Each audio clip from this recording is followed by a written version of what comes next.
Bismillahirrahmanirrahim. Assalamualaikum warahmatullahi wabarakatuh. Alhamdulillah allazi arsala rasulahu bil huda wa dinil haq liyudhhirahu ala dini kullihi walau karihal musyrikun.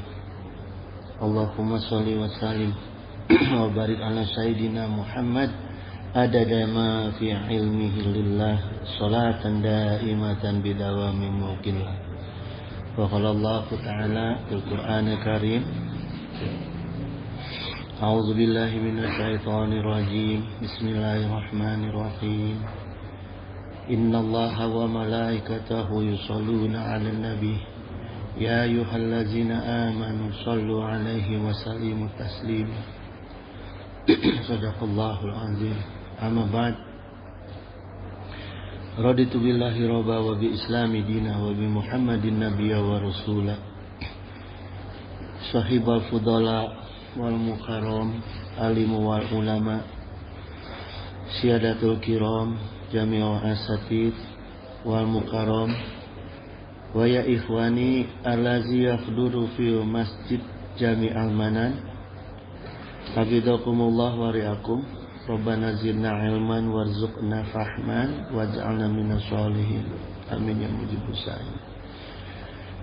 Ayuhal ikhwana kiram, insyaallah subuh hari ini, karena ini bulan Maulud ya, kita akan kupas bahwa Mauludnya Rasulullah SAW menghidupkan qalbu dan akal yang ada di dalam jiwa kita. Nah, jadi harus gimana cara kita mengisi hidup kita supaya berkahnya Rasulullah dilahirkan itu mengisi ya, atau menghidupkan qalbu dan akal kita. Pertama yang kita harus pahami itu gimana caranya kita membuktikan cinta kita kepada Allah dan Rasulnya. Wa qala Allah Ta'ala, ini dalam Al-Baqarah ayat 165, wa minan nasi may yatakhizu min dunillah, dan di antara manusia itu ada yang mengambil sesembahan selain Allah.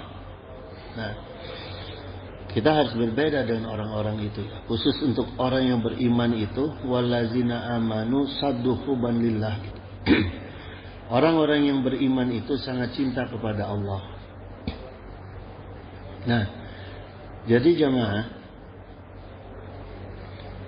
Allah itu ingin menyampaikan ke kita bahwa sebelum kita mencintai siapapun di alam dunia ini, ya, dan mencintai apapun ya, itu harus kita menumbuhkan dulu cinta kita kepada Allah. Jadi sebelum ada cinta, baik itu kepada Rasulullah, kepada orang tua, kepada istri, anak ya. Nah ini Allah tegaskan kalau orang-orang beriman itu tumbuhkan dulu cinta kepada Allah. Nah cinta yang kepada yang lain itu baru menyusul. Karena dasarnya apa? Dasar kita iman, akidah kepada Allah, baru kita mencintai yang lain. Yang kedua, qul in kuntum tuhibbunallah fattabi'uni. Yang kedua baru Allah sampaikan kepada Rasulullah, khitabnya ini Rasulullah, qulnya ini khitabnya kepada Rasulullah ya. Jadi Rasulullah itu diperintah oleh Allah untuk menyampaikan kalau kita itu mencintai Allah maka ikuti saya. Yuhibbukumullah, maka Allah akan mencintai kamu. Wa yaghfir lakum dzunubakum, dan Allah mengampuni dosa-dosa kamu. Wallahu ghafurur rahim. Ya. Allah mengampuni dosa-dosa kita. Allah mencintai kita karena ada sifat-sifat Allah. Ada orang yang kalau makhluk kan mengampuni kesalahan kita bukan sifat dia. pengampun, bukan. Karena aja dipaksa gitu, atau karena terpaksa akhirnya dia ya sudah saya maafkan, padahal sebetulnya enggak. Tapi kalau Allah dasarnya adalah sifat, mencintai kita, mengampuni dosa-dosa kita, itu dasarnya sifat. Kalau sudah dasarnya sifat artinya full, ya. Keseluruhan habis, nggak ada sisa itu, ya. Gitu jamaah. Jadi yang kedua, setelah kita mencintai Allah, kita diperintahkan untuk mengikuti Rasulullah. Artinya kita mencintai Rasulullah, ya. Karena nggak akan bisa kita mengikuti tanpa dasar cinta, gitu. Bisa setengah-setengah gitu kalau nggak cinta mengikutinya, ya. Jadi surat Ali Imran ayat 31 ini maknanya jaminan bagi kita yang mengikuti sunnah-sunnahnya Rasulullah SAW, Allah akan mencintai kita. Itu pertama. Yang kedua, diampuni dosa-dosa kita dengan sifatnya Allah Subhanahu Wa Taala. Jadi tadi saya sampaikan, tujuan cinta kita pertama itu hanya kepada Allah, baru turunannya kepada yang lain, ya. Kenapa demikian? Supaya kita tahu dasar cinta kita kepada makhluk itu ada hukumnya. Hukumnya itu ada yang Allah atur di dalam Al-Quran dan kitabullah yang lain, gitu, ya, yang ditukil oleh para ulama, sunnah Rasul, gitu. Nah ini pelajari dasar-dasar cinta kita selain kepada Allah, gitu. Jadi hanya kepada Allah dulu. Man ahabba lillah wa abghada lillah. Ini Rasulullah SAW bersabda, ya. Kalau Rasulullah SAW, man ahabba lillah wa abghada lillah. Siapa yang cintanya karena Allah dan bencinya karena Allah, wa ata lillah wa ma'na lillah. Wa mana'a lillah. Bukan wa makna, ya, tapi wa mana'a lillah. Dan memberi karena Allah, juga menahan pemberian hanya karena Allah, faqad istakmalal iman. Nah ini, maka sungguh dia itu sudah sempurna atau sudah menyempurnakan iman, ya. Jadi kita itu kalau memang benar-benar cinta kepada Allah, berarti kita mencintai makhluk hanya karena Allah, membenci makhluk hanya karena Allah, memberi kepada makhluk juga hanya karena Allah. Jadi kita menafkahi istri, anak, keluarga itu karena hukum Allah, ya. Kita taat sama hukum Allah. Menahan pemberian juga hanya karena Allah. Kadang-kadang kan kita suka menahan nih. Ada yang punten-punten, ya, misalnya ada musafir, ada pengemis apa, kita tahan, nggak kita berikan karena kita tahu hukum Allah. Ada yang harus kita berikan, ada yang tidak, ya. Jadi kalau kita tahu hukum Allah tuh nggak sembarangan implementasinya, ya. Nah hal-hal yang seperti ini Rasulullah SAW sampaikan faqad istakmalal, maka kita menyempurnakan iman kita. Ya, jadi dicatat tuh sama Allah. Oh ini si fulan nih benar-benar cinta sama saya, ya. Kemudian jemaah sekalian, cinta kepada Allah dan Rasulnya itu sangat besar manfaatnya untuk kita, ya. Ada kisah dalam hadis yang diriwayatkan oleh Imam Muslim dari Anas ibni Malik. Ana Arabian, ada seorang Arab Baduy, qala li Rasulullah sallallahu alaihi wasallam, dia bertanya kepada Rasulullah sallallahu alaihi wasallam, mata sa'ah? Kapan kiamat ya Rasulullah? Terus dijawab oleh Rasulullah, qala lahu wa ma za'adatta laha. Jadi apa yang kamu sudah siapkan nih? Kamu tanya kiamat. Kalau kita nanya subuh jam berapa, udah jelas kita udah siap-siap. Tahu ilmunya, tahu fikihnya untuk melaksanakan sholat subuh. Kalau ini orang nanya kapan kiamat, mata sa'ah. Modalnya apa loh? Nekat itu. Gitu. Ditanya balik oleh Rasulullah, wa ma za'adat talaha, gitu. Qala la syai'a. Dijawab lagi sama si orang Arab Badui itu, enggak ada. Enggak ada persiapan apapun untuk mendatangi kiamat, untuk bertemu dengan kiamat gitu. Ya, kan aneh ini. Ila ani ukhibullah wa rasulah. Kecuali hanya karena saya ini sungguh ya, sungguh-sungguh mencintai Allah dan mencintai Rasulnya.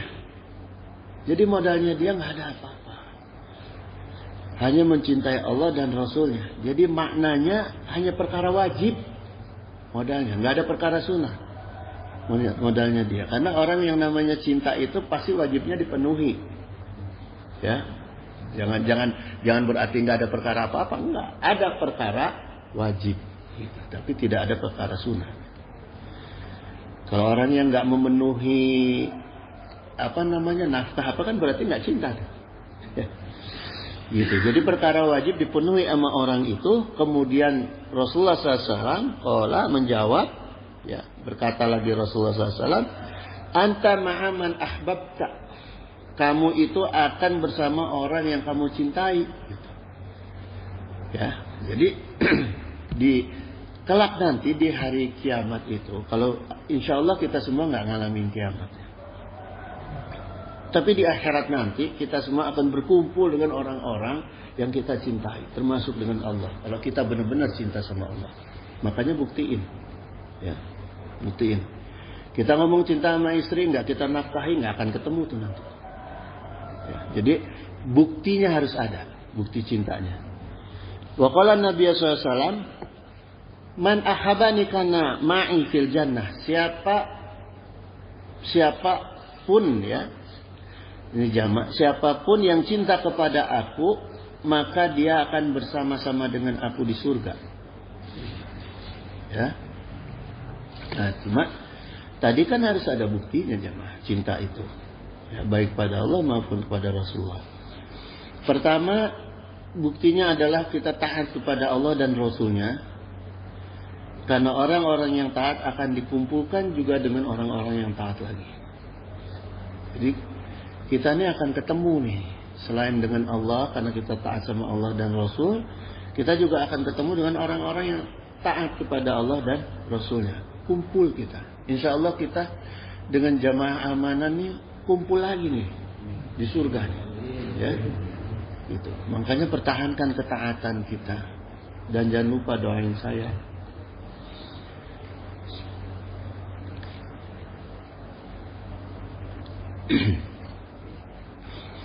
Wa qala Allah Ta'ala, kemudian Allah berfirman, wa may yuti'illaha wa rasulahu, dan siapa yang mentaati Allah dan Rasulnya, wa rasulah ini tentunya. Wa may yuti'illaha wa rasulah, dan siapa yang mentaati Allah dan Rasulnya, fa ulaika ma'al ladzina an'ama Allahu 'alaihim. Mereka akan bersama-sama dengan orang-orang yang diberikan nikmat oleh Allah. Ya.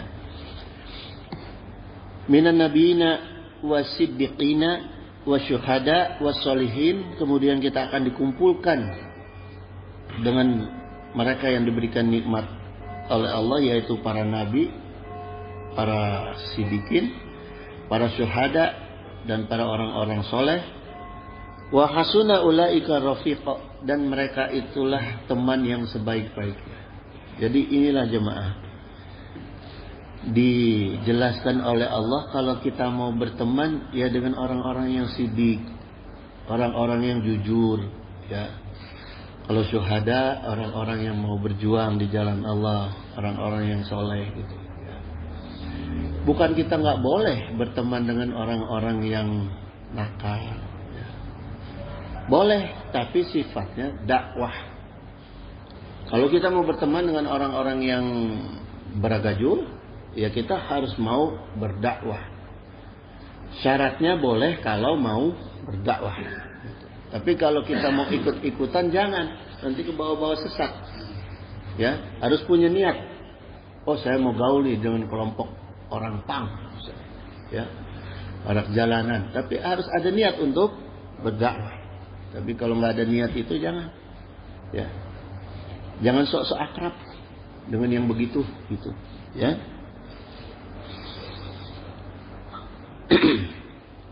Orang yang taat kepada Allah dan Rasulnya, dia akan menjaga dua perkara. Faqala Nabi SAW, su'ila Rasulullah sallallahu alaihi wasallam an aktsari ma yudkhilun nasal jannah. Rasulullah SAW ditanya apa yang paling banyak memasukkan orang itu ke dalam surga. Faqala, maka Rasulullah SAW menjawab, taqwallahi wa husnul khuluq. Takwa kepada Allah dan akhlak yang mulia. Itu yang memudahkan kita untuk masuk surga. Ya. Wasu'ila, kemudian ditanya lagi Rasulullah, an aksari ma yudkhilun nasan nar. Apa yang paling banyak memasukkan orang ke dalam neraka? Faqala al-famu wal farju. Mulut dan kemaluan. Gitu. Ya, ini yang paling banyak masukin orang ke neraka. Karena apa jemaah? Mulut dan kemaluan itu kalau tidak takwa susah tobatnya. Orang mulut kalau sudah gibah, kalau sudah fitnah, oh susah tobat. Harus datengin satu-satu. Dari sini jalan ke depan aja yang paling gampang nih, ke pagar. Potongin kertas satu-satu atau bulu ayamnya satu-satu. Balik jumlahnya sama enggak? Nah itu perkara mulut. Perkara mulut tuh kalau udah keluar dari kita ngumpulinnya susah. Ngembalikan secara utuhnya lagi susah. Itu makanya paling gampang karena perkara mulut kita masuk ke neraka. Juga farji. Ya. Farju itu juga punten-punten jemaah ya. Kalau kita terpaksa ini di jalan tol atau apa harus buang air kecil, terus ada rumput yang tinggi-tinggi, kan sunnahnya harus duduk, kita harus jongkok. Ya. Tapi karena terpaksa takut ada ular atau apa, boleh. Tapi bersihin. Jangan nggak dibersihin. Nah ini yang perkara yang akhirnya karena kita lupa, kita nggak sadar, kita terus sholat apa tanpa ngebersihin. Nah itulah yang membawa kita ibadah tanpa toharoh memasukkan kita ke neraka. Itu hati-hati jemaah. Jadi dua inilah yang tanpa sadar akan mencelakakan kita ke surga, ke neraka gitu. Ya, mulut dan farju itu. Kemudian gini jemaah, maka yang paling efektif ya untuk menjaga mulut dan kemaluan, kalau untuk menjaga kemaluan itu wudu. Jaga wudu kita, insya Allah itu kemaluan kita terjaga. Gitu, ya. Kalau menjaga mulut itu banyaklah zikir, tasbih. Gitu. Ya, jadi nggak ada pekerjaan apa, daripada ngoceh-ngoceh sorangan, mending zikir. Gitu, ya. Daripada nyanyi-nyanyi, mending zikir gitu. Atau suka kadang-kadang kita kalau iseng itu suka terpengaruh senandung tuh. Senandung. Kalau senandungnya selawat bagus. Tapi kalau senandung dengerin lagu keroncong, lagu jangan ya. Kembalikan dengan zikir gitu. Karena gini jemaah ya.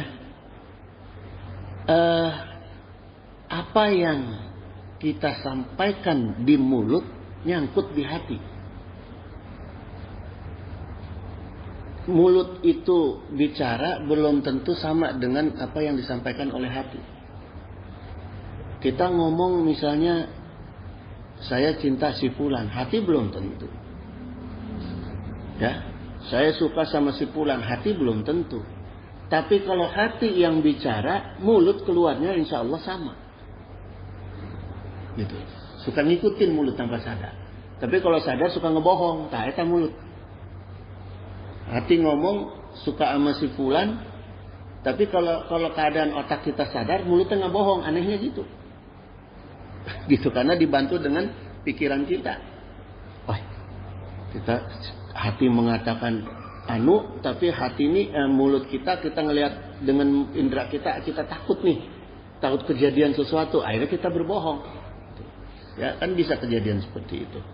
Tapi apa yang disampaikan oleh mulut, hati itu juga suka lebih sering mengikuti gitu. Ya.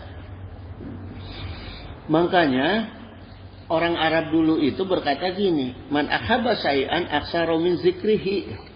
Ya. Siapa yang mencintai sesuatu, dia akan menyebut-nyebut namanya. Aktsara, maka akan banyak menyebut namanya gitu. Ya. Jadi kalau bukti kita cinta kepada Allah, ya udah isi aja waktu kita dengan berzikir, tahmid, tahlil, ya. Kalau cinta pada Rasulullah, isi dengan sholawat, gitu, ya. Tapi yang diriwayatkan dari Aisyah radhiyallahu anha, beliau mengatakan bahwa Rasulullah SAW bersabda, ahabu amal ilallah adawamuha wa in qala. Amalan yang paling dicintai oleh Allah itu amalan yang dawam walaupun cuma sedikit. Ya.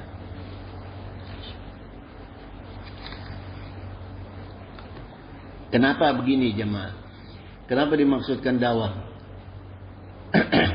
Rasulullah ingin kita secara sadar apa yang kita amalkan. Gitu. Ya. Kemudian jamaah hadanallah, ketika kita mencintai Rasulullah SAW karena Allah, maka Rasulullah SAW itu akan membalas cinta kita dengan cinta yang lebih kepada kita juga karena Allah. Ya. An Abi Sa'id Al-Khudri an Rasulullah SAW, anna rajulan qala lahu, ada seorang laki-laki yang berkata kepada Rasulullah SAW, ya Rasul, tuba liman roka wa amana bika, gitu. Ya Rasul, beruntunglah orang-orang yang melihat Anda dan beriman kepadamu. Artinya ini digambarkan para sahabat. Ya. Jadi ada sahabat yang mengatakan sahabat Rasulullah ini untung, gitu, karena melihat Rasulullah dan beriman kepada Rasulullah. Rasulullah menjawab, tuba liman roni wa amana bi, gitu.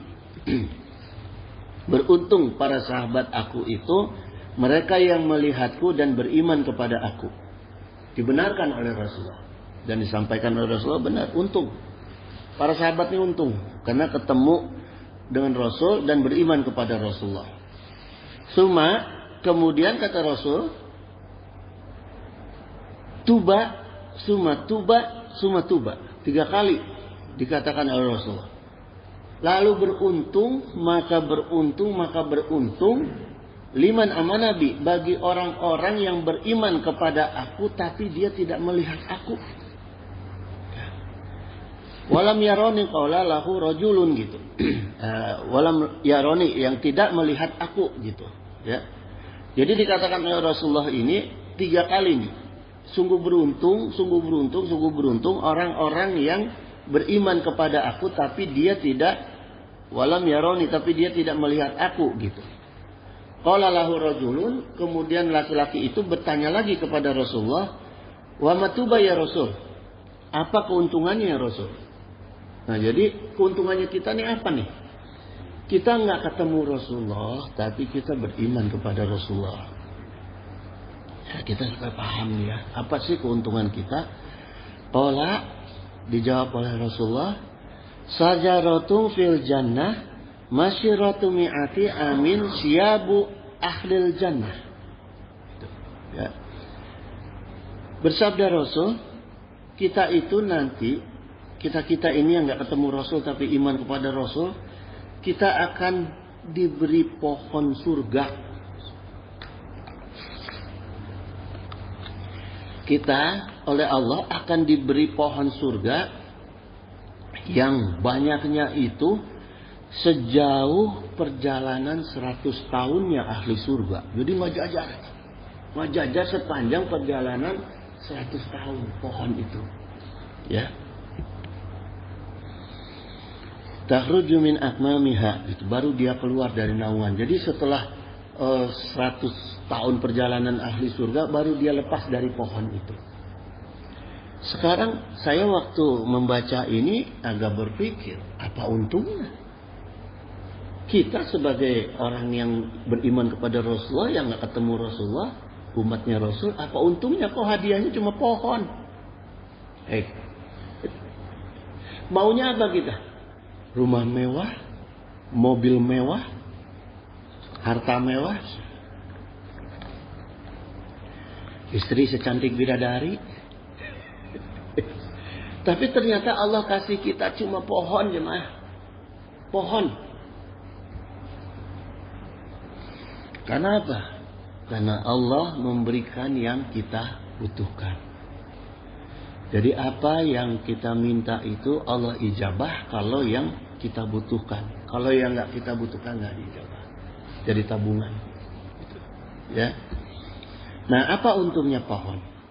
Wa qala Allah Ta'ala, ini Al-Baqarah 216. Wa asa an tahrahu syai'i aw wa huwa khairul lakum. Ya. Jadi gini, Allah ingatkan dulu sama kita. Boleh jadi kamu benci sesuatu padahal itu amat baik bagi kamu gitu. Jadi kita mungkin asa bendu ya ke Allah ya, begitu baca dalil ini. Kok cuma dikasih pohon? Ya, untuk apa pohon? Nah, ternyata gini jemaah. Ternyata wa qala Nabi sallallahu alaihi wasallam, "Tunnas samsu yaumal qiyamah minal khalq." Pada hari kiamat itu matahari lebih didekatkan dari jarak penciptaan yang asli. Hari kiamat nanti matahari itu dekat banget jaraknya sama kita. Bahkan disebutkan di sini hatta takuna minhum kamik dari mil. Jaraknya cuma 1 mil dari kepala kita matahari. 1 mil itu 1,6 kilo matahari. Kalau kita berlindung di rumah mewah, hancur rumah mewah ke matahari. Mobil mewah hancur. Ya. Jarak asli matahari saya lihat di Google itu 152 juta kilometer. Kita juga masih suka kepanasan. Heck aja kita misalnya kita sekarang di gurun, matahari panas, yang kita cari apa? Pohon. Makanya Allah tahu kebutuhan kita nanti nih. Ya, Allah tahu kebutuhan kita nanti, ya Allah kasih pohon. Ya. Karena gini, fayakunu nasu ala qadri amalihim fil araqi gitu. Seluruh manusia nanti itu akan terendam dengan keringat ya, sesuai amalannya. Orang yang amalannya buruk tenggelam. Orang yang amalannya baik karena bernaung di bawah pohon surga, setetes doang. Ya. Nggak mempan panas matahari di bawah pohon surga mah. Gitu. Karena gini jemaah. Matahari itu nanti kalau sudah kiamat sama Allah nggak dihancurin. Ditaruh di dasar neraka. Disimpan di dasar neraka. Jadi nambah panas lagi neraka matahari teh. Ya, gitu. Gitu jemaah. Jadi kita maknai dalil ini bahwa jangan kita ragu-ragu, jangan kita suudzon pada Allah. Allah pasti ijabah doa kita selama yang kita butuhkan. Jadi jangan suudzon. Ya. Wa qala Nabi sallallahu alaihi wasallam aidan sab'atun yudilluhumullah fi dilihi yauma la dila ila diluhu gitu. Ada 7 golongan orang yang akan dinaungi oleh Allah dengan pohon surganya tadi, ya. Yang pada hari di mana tidak ada naungan kecuali naungan Allah. Pertama, imam yang adil. Ya. Jadi pertama yang dinaungi oleh Allah itu imam yang adil, kedua pemuda yang taat ibadah pada Allah, ketiga orang yang hatinya bergantung ke masjid. Insyaallah kita ini termasuk dalam 7 golongan. Ya, karena insyaallah kita bergantung ke masjid. Kemudian orang-orang yang saling mencintai di jalan Allah. Ya. Dia berkumpul karena Allah, berpisah karena Allah. Yang kelima adalah laki-laki yang diajak berzina tapi takut pada Allah. Yang keenam, orang yang bersedekah tapi disembunyikan. Yang ketujuh, orang yang berzikir kepada Allah dalam keadaan sepi terus dia nangis. Dia nangis saking takutnya dengan azab Allah. Gitu. Ya, mengharapkan ridha Allah.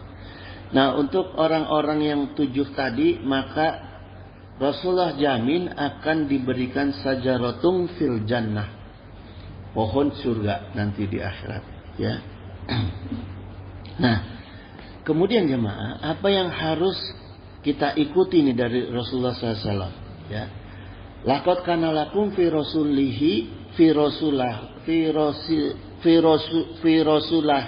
uswatun hasanah. Maaf. Ya, jadi sungguh ada pada diri Rasulullah SAW itu teladan yang baik. Ya. Nah, sekarang pertanyaannya gini jemaah. Kenapa kok Rasulullah disematkan oleh Allah sebagai uswatun hasanah dan kita harus mencontoh seluruhnya? Apa kelebihannya Rasul? Sehingga kita harus mencontoh seluruhnya gitu kepada Rasulullah SAW. Dan kita mampu nggak ngikutin Rasul? Kan pertanyaannya gitu. Ya, kita disuruh mencontoh presiden. Mampu nggak kita ngikutin presiden seluruhnya?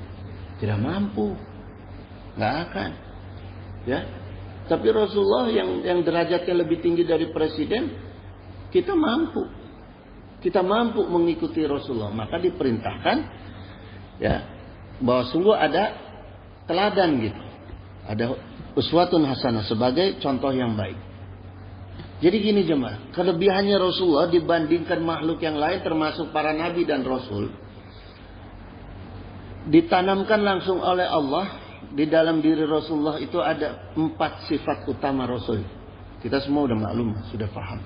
Ya, ada sidik, ada amanah, ada tabligh, ada fatonah. Gitu. Ya. 4 sifat ini hanya ditanam kepada Rasulullah SAW. Gitu. Nah, 4 sifat ini oleh Rasulullah SAW ditempatkan dalam 2 tempat yang berbeda.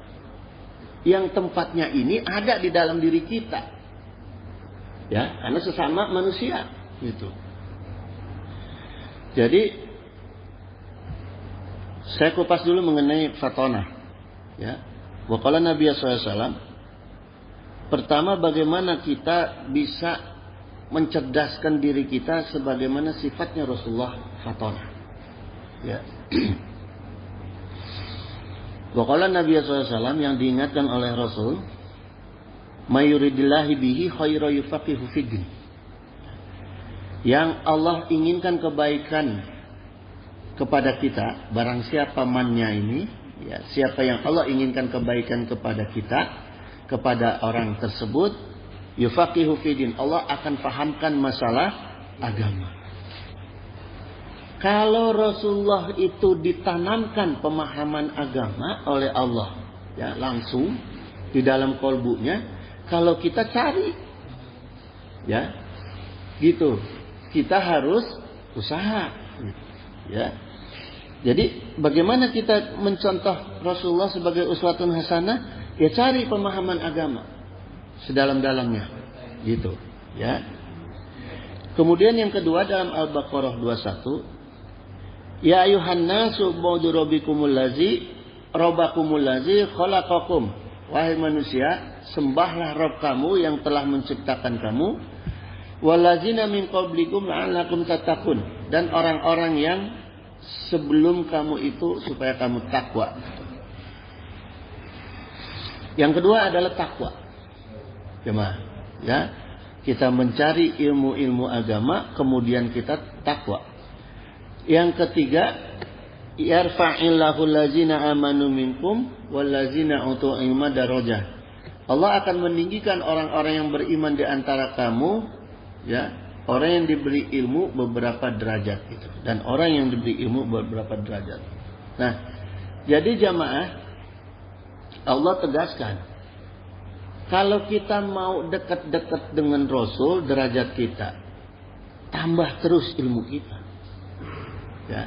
Tambah terus ilmu kita, kemudian perkuat terus, asah terus iman kita. Gitu. Maka insya Allah tuh. Jadi kita nggak usah berpikir begini, nggak mungkin lah mencontoh Rasul, uswatun hasanah. Bisa, asal mau usaha. Ya, asal mau usaha gitu. Gitu, jemaah. Ya. Nah, kemudian sekarang kita jelasin. Gimana caranya supaya sifat jadi amal? Bentuk sifat jadi pekerjaan. Ya. Kalau sifat itu kan dalam kaidah nahwu shorof itu isim. Sifat, benda, isim. Tapi supaya jadi fi'il itu dijelaskan dalam Al-Quran. Ya. Kalau ada bahasa Al-Quran yang sifat itu disebutkan dalam bentuk fi'il tanpa alif lam, berarti itu dia jadi pekerjaan. Ya. Makanya sama Allah sifat Rasulullah yang 4 ini disimpan di tempat yang berbeda supaya bisa dikerjakan oleh kita. Ya. Pertama gini. Di dalam kalbu kita itu Allah simpan sidik dan amanah supaya bisa jadi sifat, supaya jadi pekerjaan. Sifat sidik dan sifat amanah itu supaya bisa kita kerjakan, disimpan di dalam kalbu gitu. Ya. Contohnya lisana sidqin aliyan. Nah, ini dalam Al-Qur'an kata sidqinnya tanpa alif lam. Jadi dalam bentuk fi'il, bentuk kata kerja. Jadi lisan-lisan yang jujur itu adalah mulia, kata Allah. Ya, jadi ditempatkannya di kolbu. Nah, kalau kita kolbu diisi dengan ilmu-ilmu agama, maka insya Allah lisan kita keluarnya akan jujur. Jadi mulia kita. Ya, kalau memang disimpan di hati. Yang kedua sifat Rasulullah amanah. Sifat Rasulullah amanah juga disimpan di kalbu tuh, disimpan di hati. Ya. La imana liman la amanata lahu gitu. Tidak ada orang yang sempurna imannya seseorang yang tidak amanah. Jadi orang yang tidak amanah tidak akan sempurna imannya. Amanah juga disimpannya di kalbu. Dituliskan di sini dalam hadis ini kata amanahnya tanpa alif lam, bentuknya fi'il juga. Jadi bisa kita kerjakan amanah kalau itu keluarnya dari kolbu, dari hati kita gitu. Kalau amanah cuma cerita di mulut itu baru sifat. Banyak bohongnya. Insya Allah saya mah amanah. Tapi kalau hati kita yang mengatakan insya Allah saya amanah, berarti itu sudah jadi perkara fi'il. Cuma ya. Kemudian akal itu ditempatkannya tablik dan fatonah. Dua sifat Rasulullah, tablik dan fatonah, itu disimpannya di akal. Ya ayyuhar rasulu baligh ma unzila ilaika mir rabbik. Wahai Rasul, sampaikanlah apa yang diturunkan kepadamu dari Rabbmu. Gitu. Ya. Ini kata balignya juga tidak pakai alif lam, tidak al-balig, tapi balig artinya dia sifatnya fi'il gitu. Ya. Nah, ini disimpannya di akal. Orang menyampaikan supaya benar harus keluar dari akal. Kalau nggak keluar dari akal itu asal ngomong. Asal ngomong apa bohong nak. Kalau nggak banyak bohongnya, kalau nggak ngawur. Makanya harus keluar dari akal. Dasarnya dengan ilmu. Ya, gitu. Makanya Allah simpan tuh di akal. Jadi kalau kita mau ngikutin sifat Rasulullah balik, pakai akal. Jangan ceramah nggak pakai akal. Tungtungna ngahina, tungtungna cuma bercanda-bercanda aja gitu. Ya, harus pakai akal supaya dengan ilmu. Ya. Ulaikal ladzina hadallah. Mereka itu orang-orang yang telah diberi petunjuk oleh Allah. Fabihudahumuk takdih gitu. Fabi huda. Oh ini fabi huda, maka hidayah itu ya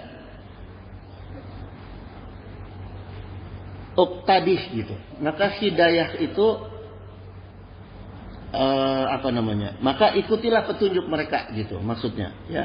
Huda ini juga bentuknya fiil ini gitu. Jadi tidak ada alif lam nih, langsung fa dengan ba dengan ha besar gitu. Fa huda gitu. Fabi huda.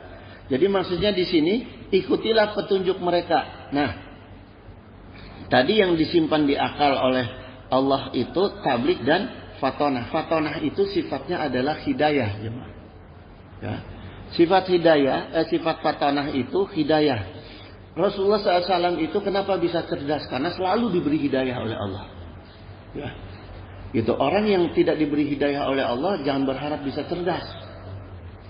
Jangan berharap bisa cerdas gitu. Makanya kita kalau mau mengikuti sifat fatonahnya Rasulullah SAW, mohonlah selalu hidayah. Ya, mohonlah selalu hidayah dari Allah supaya kita bisa cerdas gitu. Nah kemudian jamaah sekalian, saya mutalaah, bismillah. Apa hasilnya dari dakwanya Rasulullah SAW dengan bekal 4 sifat utamanya tadi? Ini kita telaah ya. Sama-sama kita telah. Pertama, baik langsung atau tidak, ya, sifat utamanya Rasulullah SAW inilah yang menjadikan bekal utama Rasulullah SAW itu mendakwahkan risalah Islamiyah. Itu pertama. Ya, beliau bisa sukses mendakwahkan risalah Islamiyah itu dengan 4 bekal utama. Coba kita lihat ke belakang nabi-nabi dan rasul yang lain bertahun-tahun dakwah, ratusan tahun, berapa yang jamaahnya? Yang mengikuti umatnya berapa? Rasulullah 23 tahun berapa jamaahnya sampai sekarang? Ya, karena hanya Rasulullah yang dikasih 4 sifat utama tadi. Ya. Yang kedua, dengan 4 sifat utamanya Rasulullah SAW tadi, dakwah risalah Islamnya Rasulullah SAW itu menghidupkan kolbu dan akalnya manusia, khususnya umat Islam, umatnya Rasulullah itu sampai sekarang. Sampai beliau nggak ada, masih tetap dakwahnya beliau itu menghidupkan hatinya dan akalnya. Ya, bisa ada ulama, bisa ada kiai kan kalau akalnya hidup, kalau kolbunya hidup, kalau nggak bakal bisa jadi ulama. Gitu. Kemudian dengan bekal 4 sifat utamanya Rasulullah inilah Rasulullah bisa membentuk peradaban baru. Adanya peradaban baru Islam itu karena Rasulullah, dakwahnya Rasulullah. Ya, peradaban baru yang beradab, yang berakidah itu karena dakwahnya Rasulullah. Nah, terus yang keempat jemaah, yang kita rasakan nih, sangat-sangat kita rasakan sampai sekarang, walaupun yang lainnya juga kita rasakan, lewat dakwahnya Rasulullah SAW, ya. Dengan 4 sifat utamanya Rasulullah SAW itu, beliau melahirkan ilmuwan-ilmuwan. Melahirkan ilmuwan-ilmuwan, ilmu pengetahuan yang bisa berkembang terus. Secanggih-canggihnya penyihirnya Fir'aun nggak bisa bikin pesawat terbang. Padahal bisa sihir, nggak bisa bikin mobil. Ya, coba. Dakwahnya Rasulullah. Umatnya Rasulullah dijadikan ilmuwan-ilmuwan yang menjadi sumber ilmu, pengetahuan dan teknologi sampai zaman sekarang. Termasuk juga kedokteran. Ya. Jadi kemajuan sekarang itu kan karena dakwahnya Rasul. Lahirnya ilmuwan-ilmuwan Islam. Ya. Jadi kita juga harus mengimani jemaah bahwa sifat fatonah, sifat sidik, sifat amanah dan sifat tabliknya Rasulullah SAW juga disimpan di dalam akal dan kalbu kita. Ini yang harus kita pahami, ya, supaya kita pede nih, percaya diri. Oh, kita juga bisa nih. Kita juga bisa jadi manusia canggih. Makanya coba tafakuri nih, kalbu kita udah sampai mana, akal kita udah sampai mana, ya. Sehingga kita mau mengisi kalbu dan akal itu dengan ilmu-ilmu agama. Gitu jemaah. Ya. Dan jemaah, kalbu dan akal ini disimpannya di dalam jiwa. Makanya kolbu dan akal itu dihisab sama Allah. Kullu nafsin dha'iqatul maut. Jadi bukan kullu ruhin. Yang kembali kepada Allah, yang dihisab oleh Allah itu adalah jiwa kita, bukan ruh kita. Karena di dalam jiwa kita ada akal dan kolbu kita gitu. Ya. Makanya akal dan kolbu kita itu perlu nutrisi, perlu vitamin yang sifatnya iman dan takwa. Ya, perlu nutrisi namanya iman dan takwa gitu. Falhamaha fujuraha wa taqwaha. Ya, karena Allah mengilhamkan jiwa kita itu ada sifat fujur, ada sifat takwa gitu. Makanya harus didorong dengan iman dan takwa. Kemudian Rasulullah SAW itu mengatakan kepada para sahabat tuh gini jemaah. Ya. At-taqwa hahuna. At-taqwa hahuna. Takwa itu adanya di sini. Wa yushiru ila sadri, sambil nunjukin ke dada. Nih, takwa ini adanya di sini kata Rasul. Ya. Wa yushiru ila sadri. Nih, takwa ini ada di sini. Hahuna di sini nih. Gitu. Ya. Jadi ditunjukkanlah ke dada. Takwa kita ada di dalam dada. Artinya di dalam kalbu kita, dalam jiwa kita. Ya. Walau annahum fa'alu ma yu'azzuna bihi gitu. Dan sungguh kalau mereka mengerjakan pelajaran yang diberikan kepada mereka, lakana khairul lahum wa asyadda tasbita gitu. Maka hal yang demikian itulah yang lebih baik bagi mereka untuk menguatkan iman mereka. Gitu. Jadi bagaimana kita meningkatkan takwa dan keimanan kita? Nah, ini kata Rasul, ya. Amalkan ilmu-ilmu agama gitu. Ya. Walau anahum fa'alu ma yu'azuna bihi gitu. Jadi amalkan nih. Amalkan kerjakan apa yang ilmu-ilmu yang diberikan kepada kita gitu. Ya. Gitu jemaah. Maka itu di dalam kalbu kita jemaah ditancapkan niat. Ya. Makanya di dalam kalbu kita ditancapkan niat. Wa innamal likulli amrin manawa gitu. Sungguh setiap orang itu tidak lain dari apa yang diniatkannya. Jadi selain iman di dalam kalbu kita juga ditancapkan niat. Gitu jemaah sekalian. Ya. Maka gini jemaah, perlu kita pahami ya, kalau suplai ilmu agama khususnya ya, dan nutrisi ke akal dan kalbu kita itu seimbang, maka insya Allah jiwa kita awet. Jiwa kita terhindar dari sakit jiwa. Gitu. Ya. Nanti saya cerita soal insya Allah pertemuan berikut ya, saya cerita soal kriteria orang yang gila menurut Islam. Ada tuh, Islam gambarkan tuh tentang seperti apa kriteria orang-orang yang sakit jiwa. Ya. Nanti pertemuan berikut, kalau sekarang nggak keburu waktunya. Gitu. Nah, pertama untuk untuk menjaga jantung kita dan jiwa kita, jantung ini di dalam jiwa juga, ya. Maka kita harus selalu mensuplai ilmu, maksudnya ilmu agama ke dalam akal dan kalbu kita. Ini pengalaman saya pribadi jemaah. Ketika saya kemarin kena serangan jantung, penyumbatan pembuluh dan jantung koroner, ya. Kalau saya baca buku zaman saya kuliah dulu, baca buku ilmu pengetahuan gitu, kepala sakit. Di sini sakit. Tapi kalau mutolaah, kitab, mutolaah Quran, baca gitu, malah jadi obat. Malah jadi obat tuh. Gitu. Jadi betul apa yang dikatakan di sini. Jadi kalau mau kita tenang, udahlah banyak baca Al-Quran, kita terjemahin, baca terjemahannya, kita pahami. Itu enak tuh, gitu. Ya. Gitu. Karena gini jemaah, kalau hati yang bentuknya dohir kita sebut liver tuh. Kalau hati yang bentuknya goib, kolbu. Makanya kolbu kita yang harus kita isi. Kita isi. Ya. Kalau otak, akal.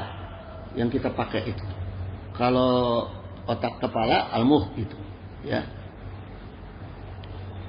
Lahum qulubun la yaqiluna biha gitu. Jadi gini, Allah sendiri bahkan ya mengenai fungsi qalbu dan fungsi akal kita, Allah sendiri tegaskan dalam Al-A'raf ayat 179, lahum qulubul la yaqiluna biha gitu. Mereka memiliki hati tapi tidak digunakan untuk memahami ayat-ayat Allah. Nih Allah tegaskan, ya. Ada orang-orang yang punya hati, punya qalbu, tapi tidak memahami ayat-ayat Allah. Jadi tidak difungsikan hatinya. Nah, kalau akal itu al-aqlu huwa quwwatu mudrik gitu. Kekuatan yang mampu menangkap dan memahami sesuatu, itu akal. Ya. Jadi akal kita itu beda dengan otak. Otak itu al-mukh. Al-mukh itu hanya bisa mikir doang gitu, tapi nggak bisa paham. Rumus fisika itu pakai al-mukh, tapi rumus agama harus pakai akal. Gitu ya jemaah sekalian. Ini kita tutup dulu ya, karena udah. Oh ya, iya boleh.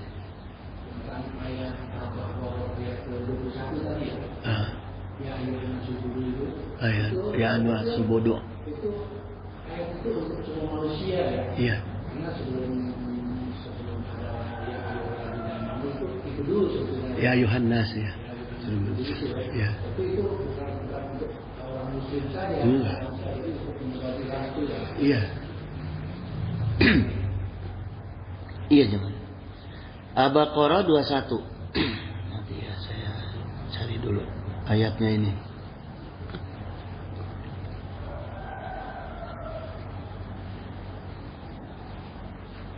Jadi ya ayuhan nasu ubudu rabbakumul ladzi khalaqakum. Allah itu menciptakan kalian ya. Allah kalau mencipta itu kan seluruh manusia, tidak hanya umat Islam. Seluruh manusia ayuhan nas gitu ya. Walazina min qablikum la'anakum tattaqun gitu. Orang-orang yang sebelum kamu. Jadi seluruh ayuhan nas kum jamak seluruh gitu ya. Jadi perintah takwa itu sebetulnya bukan hanya untuk kita. Cuma kita yang alhamdulillah kita bersyukur pada Allah, kita diberi pemahaman sehingga kita menjadi termasuk orang-orang yang diinginkan kebaikan oleh Allah.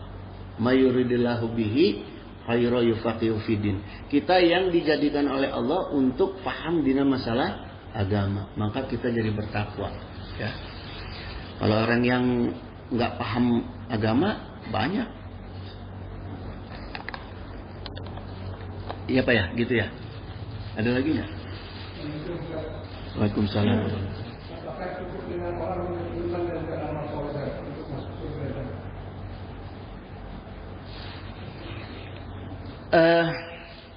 Kalau cerita iman dan amal soleh, buktinya apa?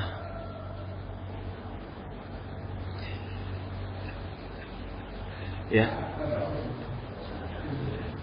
Tadi di awal ada orang Baduy yang dia nggak punya modal apa-apa kecuali cinta pada Allah dan Rasulnya. Iman dan amal soleh itu adalah hanya bagian dari implementasi cinta. Bagian implementasi cinta, iman dan amal soleh. Gitu. Jadi kalau misalnya iman dan amal soleh bisa, tanpa cinta bisa. Kita pura-pura aja beriman, pakai pakaian iman, beramal soleh. Kan buktinya itu, ya. Kalau mau pemilu coba lihat.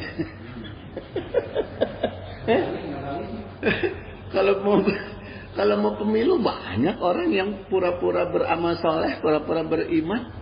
Gitu. Tapi bukti cintanya mana? Jadi cinta dulu sama Allah, hubullah wa hubur Rasul. Baru iman dan amal soleh mah nanti ngikutin lah sesuai kadar cinta kita kepada Allah dan Rasulnya. Ada lagi nggak? Kalau cukup saya tutup ya.